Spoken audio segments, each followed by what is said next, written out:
just, what do we want to say? Let's do name, what year we are, and what we do. Okay. All right. My name is Rose Vallejo, and I am an assistant professor here at UNM, and I am in the first year of the EDD program. My name is Selena Hardy. I work for the Enterprise Project Management Office with CNM, and I am a first year in the cohort of the EDD program. Right on. My name is Lechuga. I go by Sam, he, him. I am the student care coordinator with the Dean of Students Office, and I am also a first year. So a project that we were given by Dr. Yan was to reflect on leadership issues, equity issues, and things like that in our life, and how we use our life experience to learn from and help us guide us through our leadership experience. So a question that we kind of proposed was, in sharing a story, can you share a moment of struggle, insight, or tension that informs your leadership? Do either of you have a story that you would like to share? Go ahead. Yeah, I'll go first. So this happened when I was very young, and I'm just going to talk about it. Okay.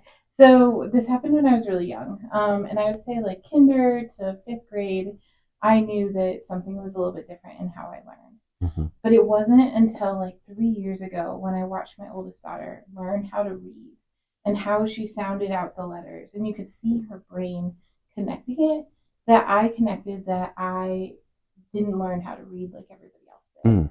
I knew that there was a struggle, and I knew that there was a withdrawal from my classmates, but I didn't understand why. And it was the 90s, and I think nobody was really like looking into why I was losing my recesses because I could never pass the spelling test, or why I was getting laughed at every time I would read out loud. But it wasn't until I watched my older daughter learn how to read and really like see how her brain clicked all the sounds into place that I realized that I think that there was a misdiagnosis when I was little in dyslexia. Mm-hmm. And so and I've looked more into it. I've looked into what it takes to get diagnosed as an adult and all the steps that it would take, and kind of how everything has happened as I've grown up.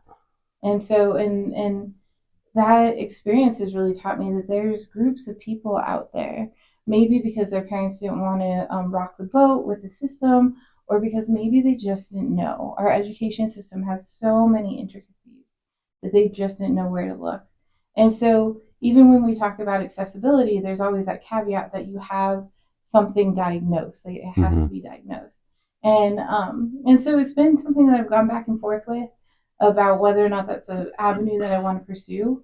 But that's something that I consider all the time, is that we need to make things accessible for everybody, even if we don't know if something could be underlying there, or even if they don't know, right, that they've just created those coping mechanisms. So just I try to be thoughtful in everything I do, and I know I miss some stuff because of awareness, but that's a piece that I know I've grown to live with, and I hope that I can exude in my leadership somehow. Yeah. So, I know you kind of talked about how you saw your daughter learning how to read, and that made you kind of process everything. How did that make you feel like in that moment? And like moving forward, how have you used that experience to kind of guide your leadership now? That's complicated, right? Like there's this it's this moment of like when you watch your child ride their bike without their training wheels for the first time. This like extreme enthusiasm of watching them click and put things into place. And so it's the duality of feelings, right? You have you're excited, you this little human that you're helping shepherd into being their own person is developing their own piece. And then I left the room and I cried. And I have the recording because I'm so excited for her. And I cried, and I turned to my husband and I said, "This is not how I learned. This is not how my brain works." Mm-hmm. And but now, even like watching my younger daughter learn how to read, and now some of her struggles. So now my husband and I are showing up to address some of her struggles before they become an issue. And I leave those meetings wondering why nobody did it for me. And it's no judgment on my parents. My parents didn't know, or the school didn't know. But always wondering if we're going too hard or if we're doing too much. And my husband, he's quick to say, like, I'm learning from what happened to me, and we're trying to, make sure that my younger daughter doesn't have to come into those struggles.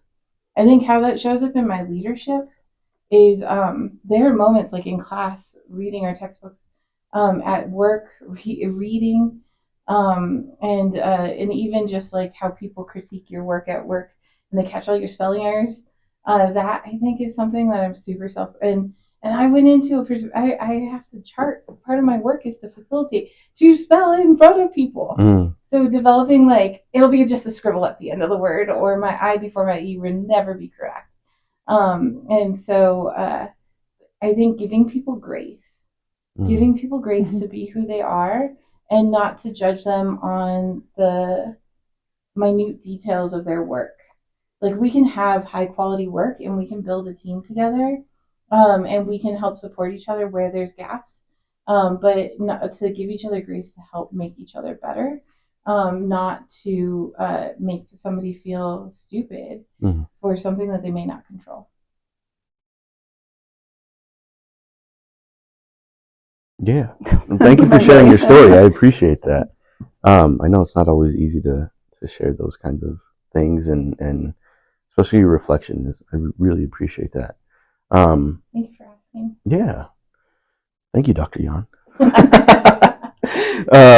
So I guess another question that we have too is, how does your story, right, which you just shared, and maybe you kind of touched on it a little bit, inform how you lead, maybe in positions at work or even in class when we're doing like group projects?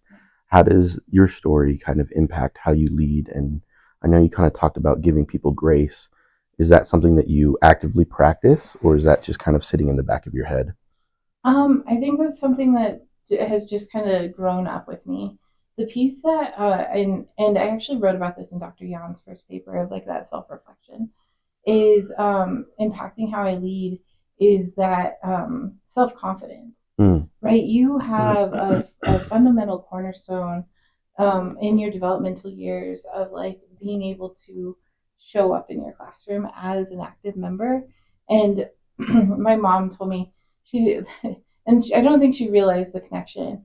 She's like, yeah, we were a little bit worried about you, when we would get called into the school because you were not participating. And so I think there's this K5, K12 moment of confidence building that was just chipped away at. Because when you feel like you cannot keep up, you are punished repeatedly for something out of your control. Now it's confidence. And in my assessment, with our first paper with Dr. Yan, that's what I talked about, right? Is I know that I need to build up that confidence. And it's this constant, like, but what's authentic to me? And so mentally, and it is like, how do I show up confidently, but without steamrolling others? And so that's the piece that I hope, because I don't want to be like, wait, move out of the way. I have a whole bunch of time to make up. And I want to be able to show up confidently while still respecting others and how they are in their journey. And I think, and that piece right there slows me down just enough that then people are like, man, I wish you would have acted sooner. I wish you would have jumped in a little bit quicker. And so that's the piece that I hope that I'll be able to work on in this program, and I will be able to strengthen in the coming years, now saying it out loud, talking to others, and not hesitating, and being confident in who I am, and knowing that that struggle actually wasn't a roadblock, but it created opportunities to grow and to blossom. And these are like the affirmations I tell myself in the morning, not like, but to grow and to blossom and to be that person. And without that, that's not who I would be today. And so not to think of it as like a struggle that's holding me back, but to think of it as something that's given me insight into helping my children, into helping my colleagues, and into being a stronger leader with, I think, more compassion and humility. You mentioned Dr. Jan's class and the paper. Was there anything in our readings that resonated with you? Oh, good question. So I would think that, what is it? Brookfield and Preskill and Brookfield. The piece on hope. So that piece, because we talk about confidence, and you think about like how, and one of them talked about their own personal struggle, and about how you can kind of like slip below. And so I think hope as a practice is something that's really important to me in my leadership. The other piece from our reading is like from Paulo Freire, when he talks about like how one type of education that we focus on is the banking. And so and I was put in, silly enough, I could not pass this spelling test to save my life, but at one moment in my K5, I was actually put in gifted programs. And so and that was like worksheet after worksheet, just and punishment for not being able to keep up with that banking model. And so that really was like, oh, I've experienced that. And then I think the other piece of hearing people's stories from the book, the companion guide. To ethics. Yeah, the companion to ethics. And hearing their stories and how that's also given them a different view on how to move forward and move through everything. Yeah, I have a question for you. Because you said you were in the gifted program. When you started that program, did it feel as if, I knew you mentioned it was kind of like punishment while you were in there. When you first started in the program, did it kind of give you a little bit of a confidence boost? Or were you feeling like, oh, now I got to work twice or 3 times as hard in order to keep up? So I was in 3rd grade. Okay. So I can tell you like the feelings with the memories, but I can't tell you exactly. Yeah. Or even what got me there. I think it was the GATE program out of California. I don't know. I think I tested into it. So I was one of the special, like, and my math scores tested me into it.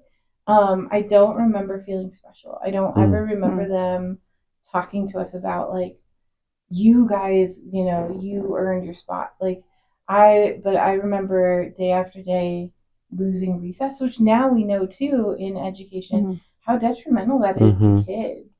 And that speaking, and that just triggered another thing of I love connecting with my colleagues. And so we talk about recess in K-12, but I think we also need to acknowledge like just that downtime with our colleagues during the day is so important. It to be able to connect and to like take off our working hat and to just process things with each other through a different means rather than just emailing or just being on the computer back and forth. So I don't remember the confidence boost because I think just right out of the gate I was just tripping over myself. Right. And so yeah. And my parents said it was really hard to remove me from the program. Oh, really? And so they did show up. I think just they didn't know all of the differences. Yeah, no, that's fair. It's hard to advocate when you don't know what your options are, what the resources are, right? So. Right. Yeah. And that, I think, so and this reminds me of a story from my grandmother. So my family's been in California for a long time. I think they migrated there when they were, like, during the Mexican-American War. My dad was a migrant farmer. So he was pulled out of elementary school back and forth between California and Texas. So it's and where we got to was a long road. But I think like there's a moment of changing, and we talked about Maslow's hierarchy, changing between survival of just getting your basic needs met to thriving in your space. And I feel like I may have been that child in that different space. where my parents were thankful that we had enough money, because there's a story of like when they were first married, they were joyful about finding enough money for a gallon of milk. And so, and that was such a treat that they could finally buy fresh milk. And so there's that transition from extreme poverty over into having privilege, or having some, but not exactly knowing the avenues in it. Yeah. Well, thank you for sharing. It's very powerful, very like moving story, you know, to Very see, thoughtful. yeah, Thank you. to see that process of, oh, I didn't have this for myself, but I want to make sure that my child has this. You know, we see it with your parents and with you, right? And hopefully with your kids as well as they move forward, right? So thank you for sharing that. That was really powerful and very, very good story. So my turn, right? Mine is more kind of pieces that come together about education for me. So I am a first-generation college student. My mom is from Mexico, and she immigrated to California when she was 18. My father is Mexican-American, born in California. Okay. So, you know, it was essentially two cultures in my home. But in either case, I grew up in a very traditional Mexican household. My father would influence my brothers to go to college, but the girls were not. And so I was taught to cook, clean, you know, so I can be a good housewife. But about 5th grade, something happened and I really got into school. No, about 3rd grade actually. And I was always studying. I loved school. It was where I was seen. You know, I had teachers who really supported my growth and saw something in me that I had never experienced. Anyways, my parents didn't know what to do with me. You know, I had one brother say they were afraid of me in the sense of I had these ideas. I'm going to college. I'm going to be independent. I'm going to move out to college. And it's like, no, you only move out when you're going to get married, you know? So there was, you know, so in any case, I went to college. I wasn't allowed to move away at first. And it was more of, I could feel it. While I was supported, it was kind of an appeasement, right? It was like, okay, yeah, she'll go. But I even had my father, I love my father, very loving man, but in his not understanding my journey, had said, why are you going to college? You're going to find a man who you have to support, you know, or your husband's going to take care of you. And I even carried that with me. And in any case, I ended up going to school, was being real busy. So that was like my childhood growing up. Really great education, middle school. And it was there that I also got identified as GATE. But then I went to high school. And my story is I went to 2 different high schools. My freshman year, I went to the inner city Vallejo High School. And, you know, with all these readings and reflection, it's helped me kind of define that environment. Because when I went there, again, very different from middle school, there was a lack of engagement, not only from the students, but the teachers. There wasn't this, you know, we're going to learn, we're going to create a learning environment. It was a waste of time. And I look back and I think had I stayed there, I would have been lost. Even though I was a really good student, I was in honors, I would have been lost. Fortunately, my parents decided to move. They had a restaurant that was very successful, and they decided to move because my youngest brother was starting to hang out with the wrong crowd. So we moved to a upper middle class neighborhood. So the difference was, you know, just to have a sense, my friends, their parents were attorneys and doctors, and our next door neighbor was a chemist. So it was a very different world. Anyways, I was excited to move, let everyone know. And in that high school, in the Vallejo, I had one teacher. She's the only teacher whose names I remember. I don't remember any of the other teachers. That's how little impact they had on me. But hers I remember. And the reason why was because at the end of the school year, she knew I was moving. She evidently had either taught at that school or in that area. And she pulled me aside and said, you know, Rose, you were kind of between an A-, B+, you're going to be going to the high school.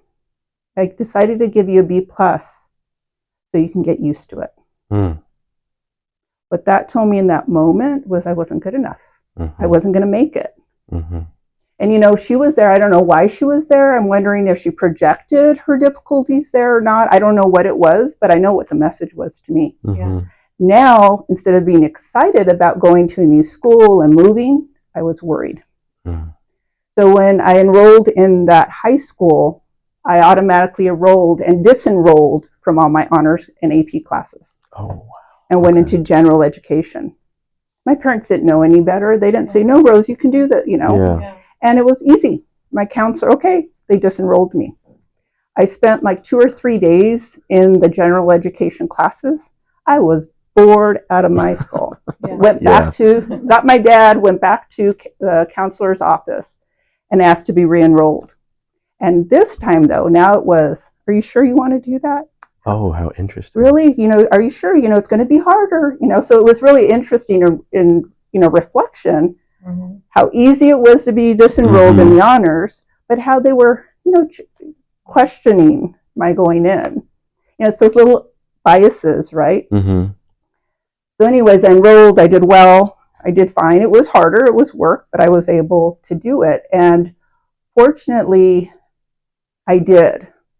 Because, you know, versus the other school I was at, there was one honors cohort that they could barely fill. Here, there were 3 cohorts of students in honors that were busting at the seams. So everyone around me was college bound, was talking about college, their grades were competitive. So this was the environment that I was in, and this was the environment I adopted, which helped me kind of just follow the lead because my parents didn't know how to help me. Follow the lead and got me into, you know, it was important for me to go to college. I will say, looking back, you know, I was the only Latina in my classes. You know, I'm often the only Latina in spaces. And I remember oftentimes trying to minimize it or being ashamed of it, you know, and, you know, how you have to hide some of your authenticity to fit in when you're the only one in that kind of space. I think especially as a teenager, right? As an adult, that's not the case. If anything, I think it's the opposite. So, but in that story, I mention all those things because, you know, what in terms of our readings, it was in the empathetic storytelling text, the first story by Duncan, where he says something along the lines of death, oh gosh, what is it? 1,000 deaths by concession. You know, and Dr. Jan said along the ways of like death by 1,000 cuts. Right. And that's what those stories are, right? It's, you know, you're not going to do as well at that school. It's you can't do this, you shouldn't do this, you're a girl in a Latino culture, right? It's, are you sure you want to re-enroll in honors? You know, and then needing to kind of hide a little bit of who I am in those environments where I'm the only Latina, you know. And so, you know, because you can be Latina, but not too Latina, right? So. Yeah. There's, I can't remember who says it. And maybe it was in a book or something I read a long time ago, but it's, did you feel that you were maybe too Mexican for the white folks, but too American for the Mexican folks? So you're trying to. So in that school environment, I was too Mexican. I say even now, there are times I'm too Mexican. It's when you're the only Latina in the room. People want your perspective when it's convenient. When it's inconvenient, you're disregarded. College. So I shared how my parents had a restaurant and it became very successful. And so when I went to college, my first year of college, I was gung-ho. I was going to get good grades and I was going to prove the world wrong. Right? That's how I went into college. And I remember I ended up going to the Chicano student programs. So I had a new friend of mine that I had made just before college. And anyways, in the Chicano student programs, I and my friend, who I happened to meet through friends, because we were both going to the same college, we were both Latina. She was Cubana, I was Mexican American, or she was Cuban American, I was Mexican American. And because we lived in that area, we both had new cars. So, and we dressed a little differently, and and I just remember not being Latina enough in the in Chicano student programs. Yeah. So yeah, you find it sometimes, or sometimes like when I go into environments where, my husband and I both have our doctorates. And so when we go into Latino, like really rich Latino communities, I find they'll like almost be subservient to my husband and I. How interesting. And it's like my husband and I go with total humility, and, we try to go more casual because we don't want that. So it happens in many different ways. So I think it's just about going in with humility. With humility. Yeah. Yeah. So I know you shared, kind of battling and riding the fence, right? How does that, trying to fit in maybe the two spaces or two cultures, guide your leadership today and guide how you navigate the world? Yeah. And being a professor and being a teacher, how do you navigate that, trying to fit in the both worlds? So I think first and foremost, knowing that, that death by 1,000 cuts. I show up really trying to be relational with my students. Right. Validating them. A lot of our students, and I don't care what race, ethnicity, culture, a lot of our students come in, first generation, rural. They come in with imposter syndrome. And it's a wake-up call because it's a very intensive program, which just kind of feeds into that imposter syndrome. I really show up by expressing to students I believe in them, that they're capable, and making them feel safe. The other way I show up, I think in particular to my students of color, because it's walking that fence, right? I need to make sure they know I'm a safe space and that I can identify with them. At the same time, I don't want to make my other students feel unsafe. Right. Right. A good educator teaches effectively to everyone. Right. I'm doing my part. I don't know that everyone's doing that. Right. Right. But in any case, how I do it is I have Latino artwork in my office. So it's all Mexican American artists. And so when students come in who are Latino or other ethnic minority groups, they see I associate with my culture. And I celebrate it and I share it to everyone. So I celebrate the beauty. And it's kind of my way of making up for those teenage years where I was a little embarrassed and didn't associate. So I celebrate it. And I've made a point with my own sons to celebrate it. And the way I do that, not only is my office Latino artwork, it's my home, it's our food, it's our rock en español. So we celebrate it. And it's very purposefully done so that our boys have a lot of pride, not only in their Latino, but also their Navajo background. And so we celebrate both with a lot of pride in our home. The beauty. That. Yeah. So. Love that. That's I feel really like the way you shared it is like at one point you felt like you had to make yourself small, to go in a box in one piece of your life, and then even to be smart and education driven at home, you had to fit yourself in a box. And I feel like what you just described is like you just broke down all those boxes and everything is living together in harmony, and it sounds really beautiful. Well, this is what I'm reflecting on now. So yes, in some ways. In other ways, I find I'm in an environment where my voice has been contained. And because how that has happened, it's a person with power over me who has contained that voice. I have to be strategic and careful. So I can't I have to be careful about how I advocate for our students with disadvantaged backgrounds, the whole spectrum, which is about more than half of our students in our doctoral program. So I find other ways in planting seeds. So, yeah. Just still trying to navigate that. Well, and the way I navigate it. So the other piece of it, one of my passions is culturally responsive teaching. it is really important to me that I teach every one of my students effectively. And because you learn that students who come from backgrounds that are more collaborative or relational, like Latinos, Blacks, Southeast Asians, Native Americans, right? Rural, even rural, that they learn differently than our traditional lecture. The lecture puts them at a disadvantage. Even big group discussions put them at a disadvantage. And so I try to educate the faculty about this. Actually, I and another professor teach on inclusive teaching and learning on North Campus. And so I try to have impact through education of my colleagues. And some listen, some write it off, so it's through there I'm trying to chip away and open my voice. I will say it took a little bit, but on our strategic plan, we got using inclusive teaching practices. Oh, I love that.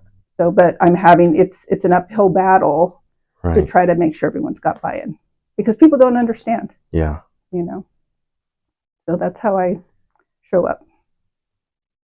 Right on. Yeah. Thank you for sharing. I do have a quick follow-up question because you talked about, your parents kind of saying that if you go to college, you're going to get, the MRS degree, the Mrs. degree. Yeah. Are your parents still with us? My mom is. Your mom is? When you started going to college and kind of gathering, I don't want to say the papers, right? You have your doctorate already. And you're going back for another doctorate degree, which I don't know how you do it.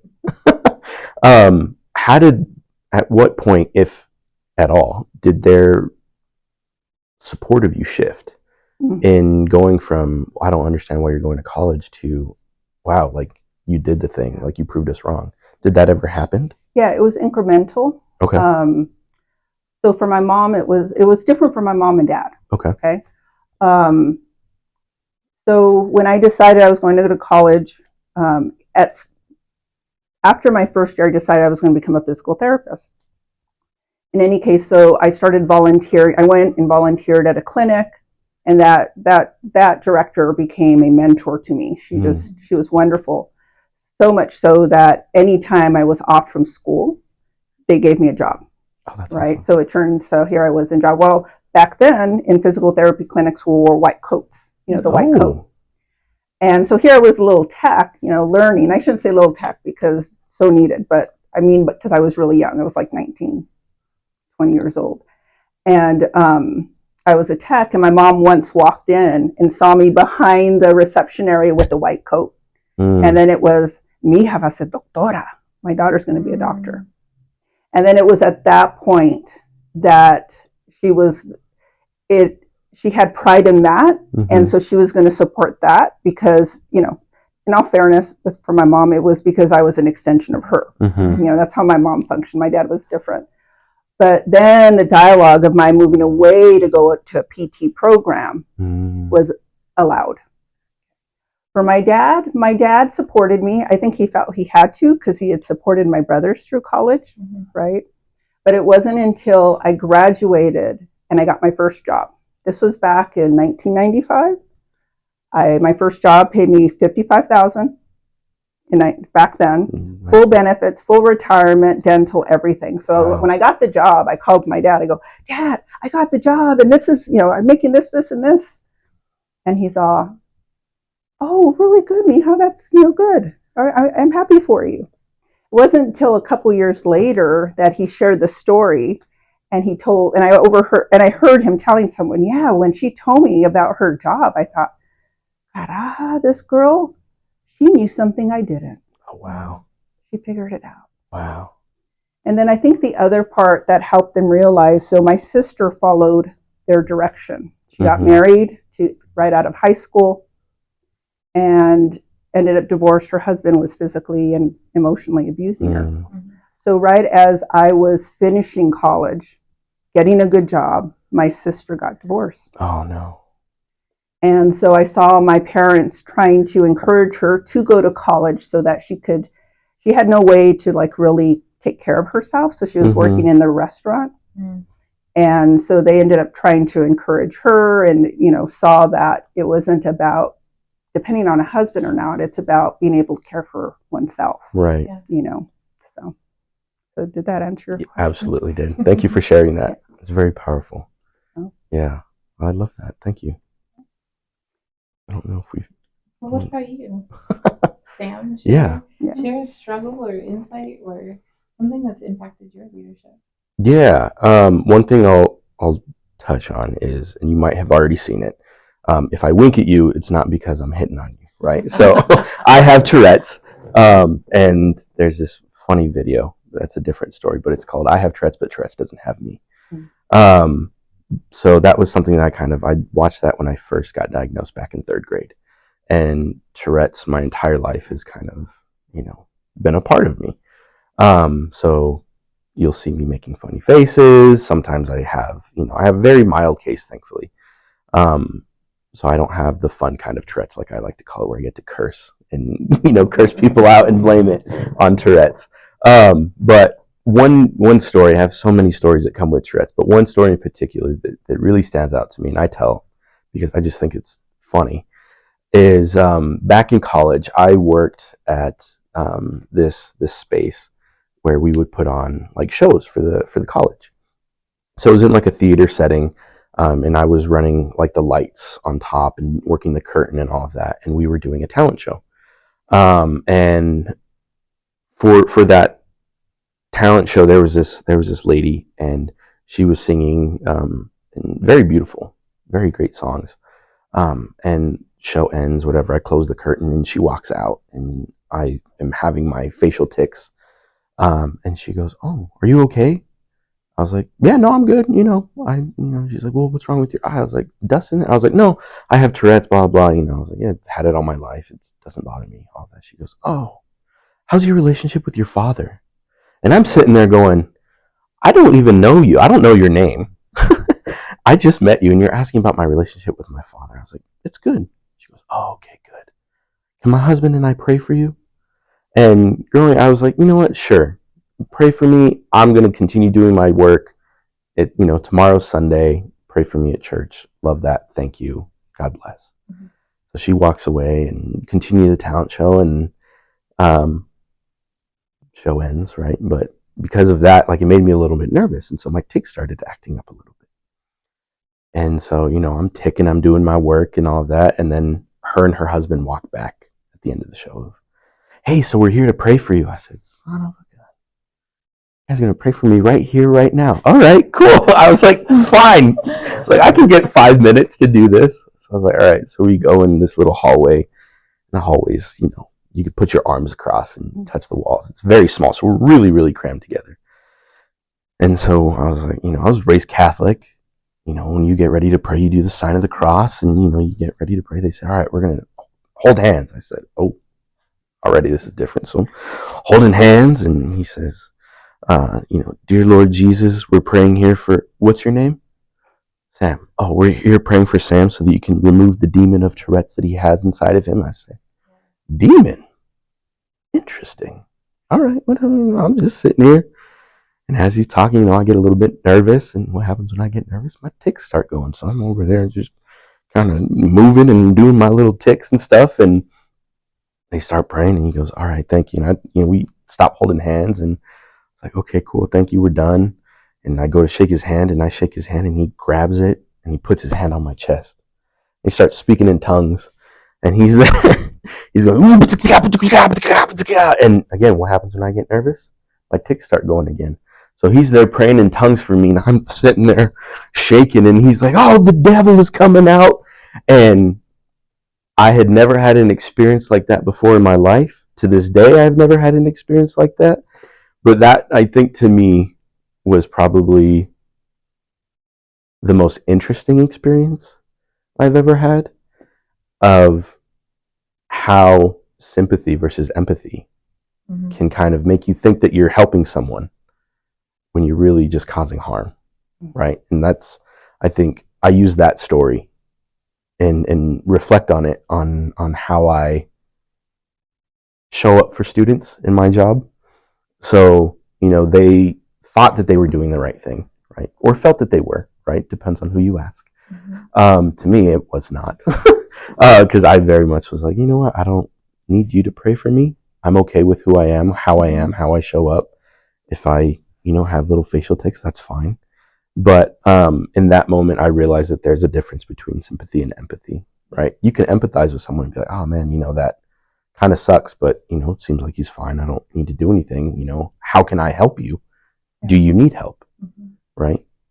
Very much so. I could have said no, and that would have been that. But they had the sympathy part of it, of he needs to be saved from what he's going through. He needs to be fixed from what he's going through.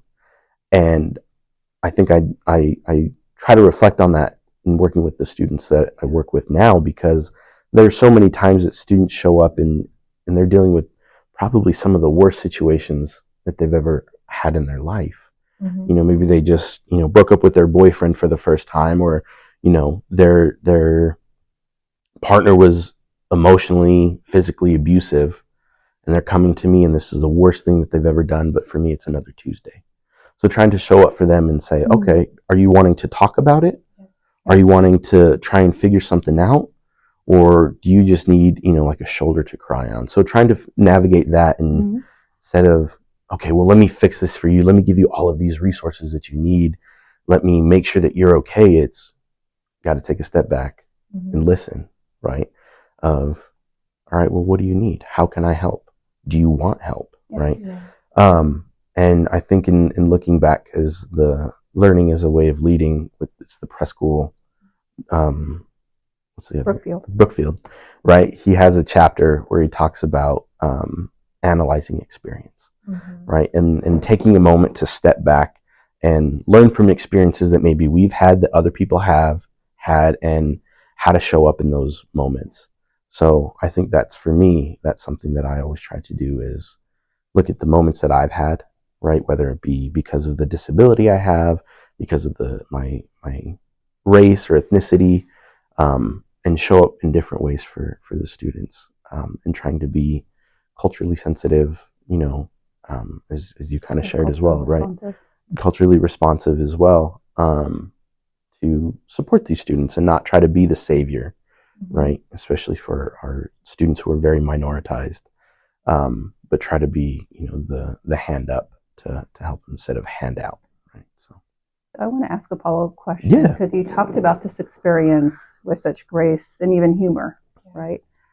My question is, afterwards, how did that make you feel? Like, how did it make it feel then? But then even now, the feelings you feel in reflecting on it. Yeah, I think and this is just how I try to approach life, is I try to find the humor in everything. And the reason being is, I feel that if you allow certain issues, right, and this is just my response to this, right, is if you can laugh at it, it doesn't really control you anymore, right? If you can laugh at it, you have taken away the power that that might have over you. So even in experiences where people have spat on me, or called me racial slurs or anything like that, like, I tried to find the humor in it, of like, I can't believe this guy, like, who do they think they are, right? So I think at the moment I was very taken aback. It was very different for me, and very, like, I felt, I don't know, I think maybe unseen, right? Because to me, it's nothing to be ashamed of.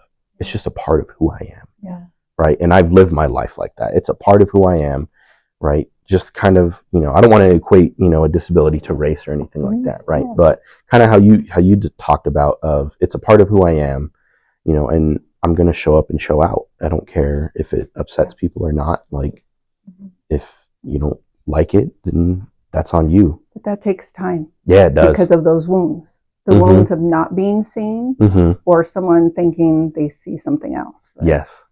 Yeah. And I think, when I first was diagnosed, I was in like 3rd or 4th grade, right? So already that's a weird time. And I was bullied pretty bad in elementary school, particularly for the Tourette's, right? Because at the time I had a little bit more verbal, so I would make some noises that were a little strange. I would have some weird facial tics, and people would just look at me like, why do you do that? what's wrong with you, Mm-hmm. right? As if there was something wrong with me. So kind of learning how to navigate that, and I think using humor for me really helped Mm-hmm. kind of take away that power, right, that people may have had over me, or that their words may have had over me, to help me get through that. So very powerful. I think you really touched on the intersectionality, that we are like one, even though like nobody's monolithic, or Mm-hmm. no experience is monolithic. So the Latino experience like has so many intricacies with it, Mm-hmm. and even how you talked about your friend in college, and how it almost felt like not enough, like you didn't show up enough. So when we talk about the Latino and Latina, like there's so many different experiences within one piece, and then within each individual, like there's so many like points of intersection of who we are and what we bring to the table. And I think everybody talked about it, of Mm-hmm. trying to address the individuals we work with the knowledge that they're coming with so much mm-hmm. of their story, and it's been so impacted by their culture, by their background, by where they grew up. You talked about the rural areas, and how we try to be empathetic to how we work with them and how we engage with them. Yeah. Well, and I know one thing that comes, you spoke to it, one of the other ways I try to navigate it, right, is through the hope, you know. Mm-hmm. And, there's been a time where I think I was a little hopeless in some regards in terms of, what I do. But where I found that I don't lose hope is with the students, right? But all this reflection, it was in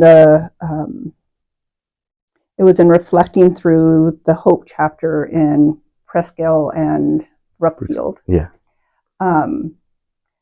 That in reading that, I realized, because I'm not addressing this other issue where I've been kind of put in a box in my current work situation, that even though I don't speak of it, I kind of avoid it, I'm being a good Latina, mm-hmm.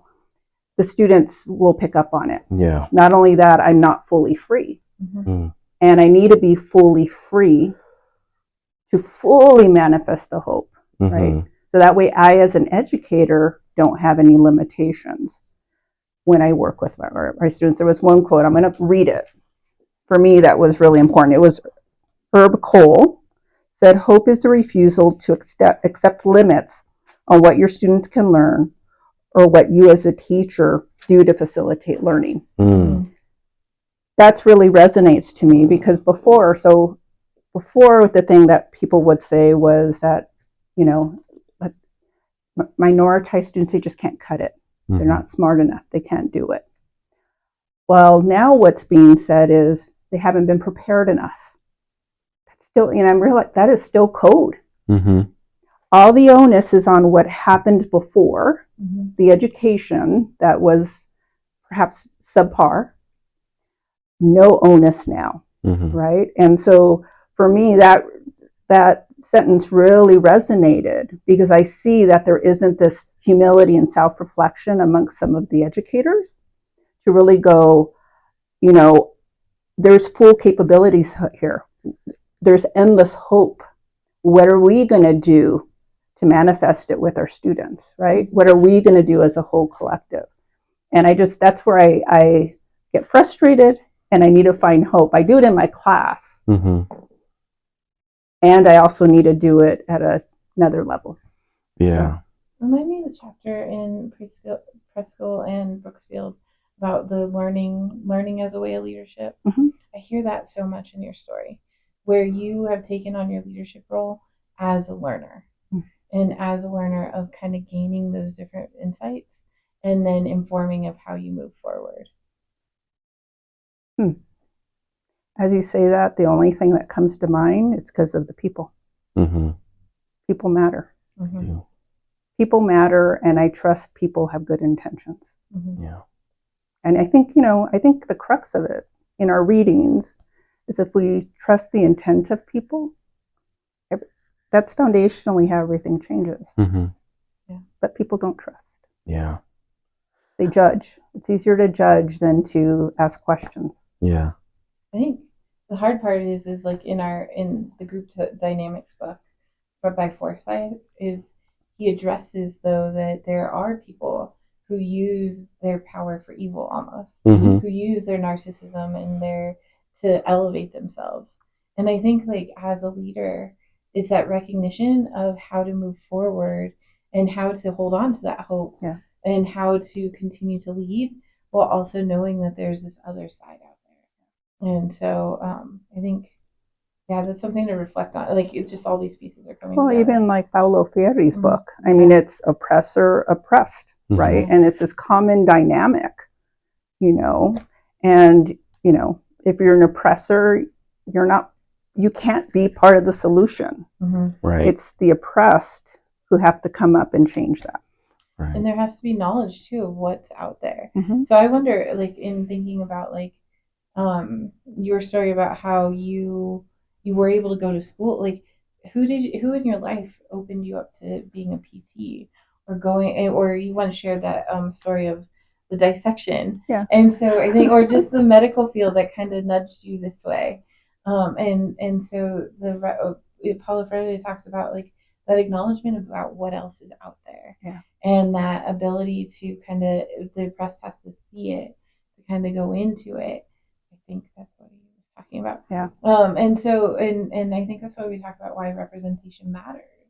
Why, and even how you're in this place where you work with students to show them like it's okay, you can trust me and follow me. And so it's the ability to kind of be able to show people it's okay. We've already walked this path. Yeah. And honestly, I mean, I've waited obviously a long time to go on for this doctorate. But the reason why is because, I have a clinical doctorate, not a terminal doctorate. And my students see that. So I've got to change that. Right? Interesting. Yeah. So now I just want to also share a little bit about, when we first set out on this idea to do the podcast, right? We had talked about it being a Latine, the intersectionality of being Latine and leadership. But obviously, I mean, there is some of that intersectionality, but, two of your stories were more about learning disability, or neurodivergence. Is that fair? Okay. Can you share why, we had a little bit of discussion as to why that was, and can we just share it? Yeah, of course. Okay. I really think that mine has to go, we talk about generational trauma or inherited trauma, right? Education was always this point of that, like my dad was lucky to have it. I think he's wicked smart. And so he got through his education and got his college scholarship because he worked really hard for it. I can't imagine being a little kid and working in the fields and then also doing your homework. Like that sounds so incredibly hard.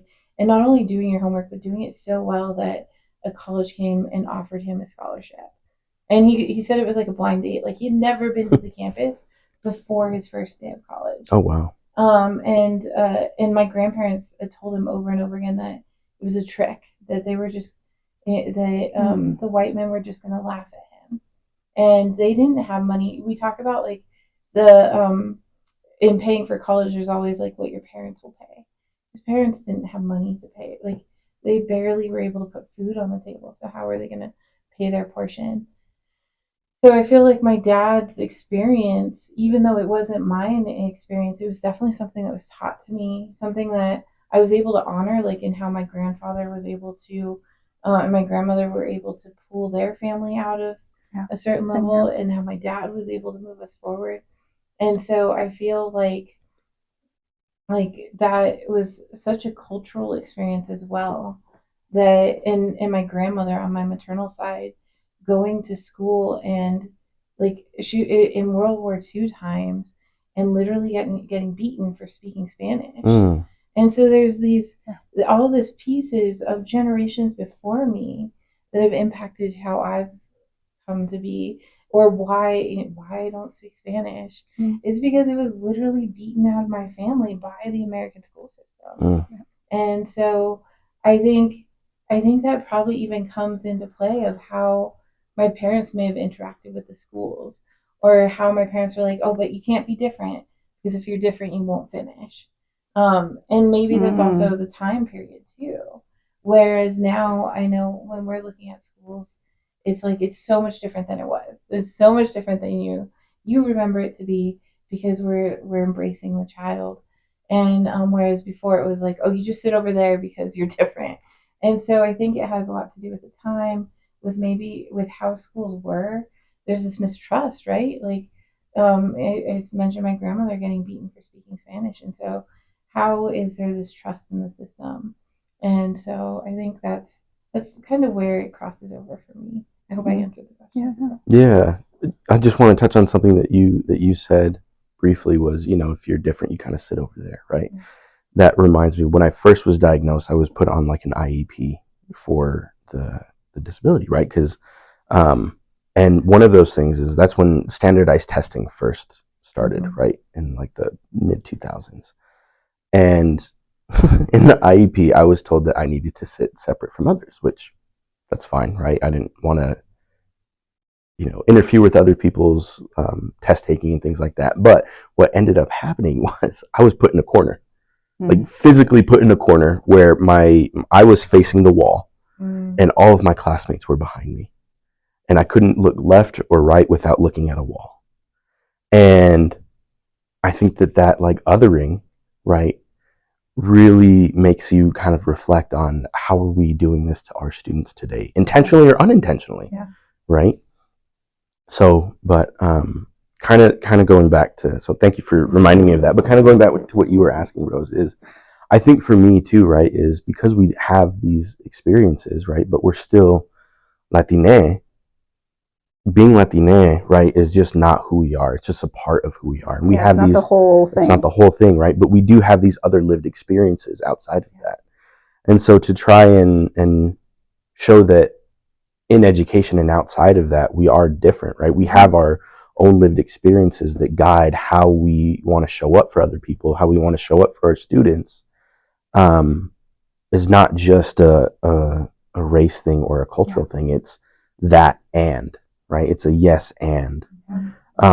But yeah, I think, and maybe I want to ask a question of you all as well, is like, what brought you to this program?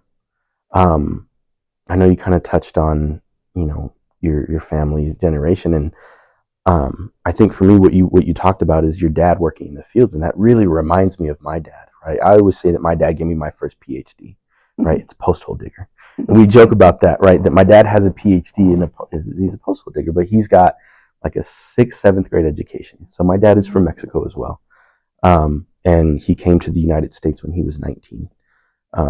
Didn't know anyone. Came here in a country that is very foreign to him, doesn't speak the language, and started, trying to live here to make a better life for his family. I think that's a big driving force for me, right? He's a successful businessman. He owns a plumbing company, STA Plumbing. Everyone check that out. Just got to selflessly plug him. But there's that aspect of it, of I don't want his sacrifice of leaving a country, leaving his family behind that he didn't get to see for years until he got his residency, until he got his citizenship, which he's now a full citizen. Thank you, especially in this current state of time, right? No, scary. Very scary, That's a whole different conversation. That's a whole nother hour and a half. But that part of, I don't want his sacrifice of leaving everything behind for a future family that wasn't even guaranteed, right? To make sure that sacrifice doesn't go in vain. So I want to go as far as I can in my education. So growing up, I worked with my dad. The second I could pick up a shovel, right, I was out there digging ditches with him, learning the trade, right? And every summer that I worked with him, he was always telling me, in 20 years, I don't want to see you out here. If you're out here using your brawn, right, using your body to earn a living, that's going to make me upset. Use your brain. Sit in an air-conditioned office, right? Use that to make your money. And I think that for me is something that is constantly guiding why I do what I do, why I'm continuing my education, why I work in an air-conditioned office, thankfully, right? Also with my mom, she's an educator, right? She was probably she was my first teacher, right? And learning from her and seeing the importance of education, right, through her, right? I from my dad, I saw what an education wouldn't get me, right? A formal education, rather, would get me more often than not, right? Working outside, because that's just how you have to earn a living. Whereas with my mom as a teacher, she instilled in me the importance of education and how far it could take you, right? Where it could get you. And kind of combining those two, that's for me is my driving force. Your why. My why is to, I think as Latino people, it's a lot of, hey, I want to make my parents proud. But it's also, I don't want their sacrifices as they did to go in vain. So I want to know what your why is as well. So mine, like you, my parents worked really hard. My mom was from Mexico. She came to the U.S. at 18 from parents who were really poor. I mean, so I think, as an example, my grandmother was a child maid in Mexico, and her payment was getting the leftovers from the plates so she could eat, So my parents working really hard, even though they didn't encourage me to go to college, they encouraged my brothers. And so my being a rebel was hearing, well, if the boys can do it, I can do it. Right? There was that side of me. My mom, go serve your brothers and your dad.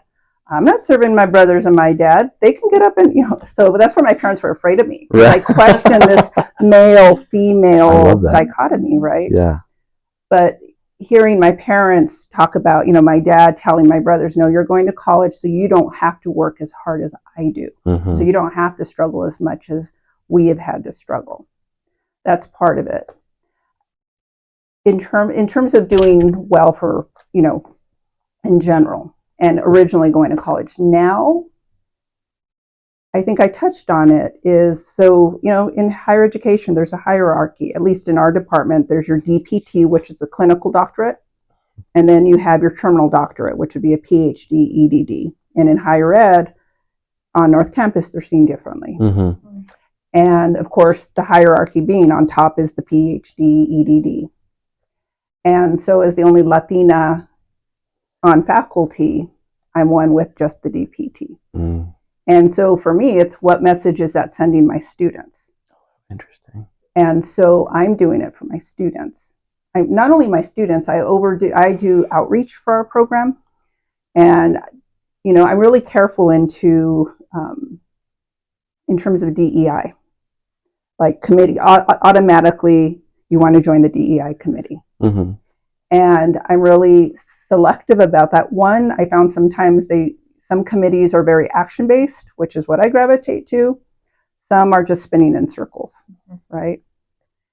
In any case, and the reason why I'm really careful is because I'm more than the Latina, right? I'm not the DEI person, which, I have been called that, not by choice.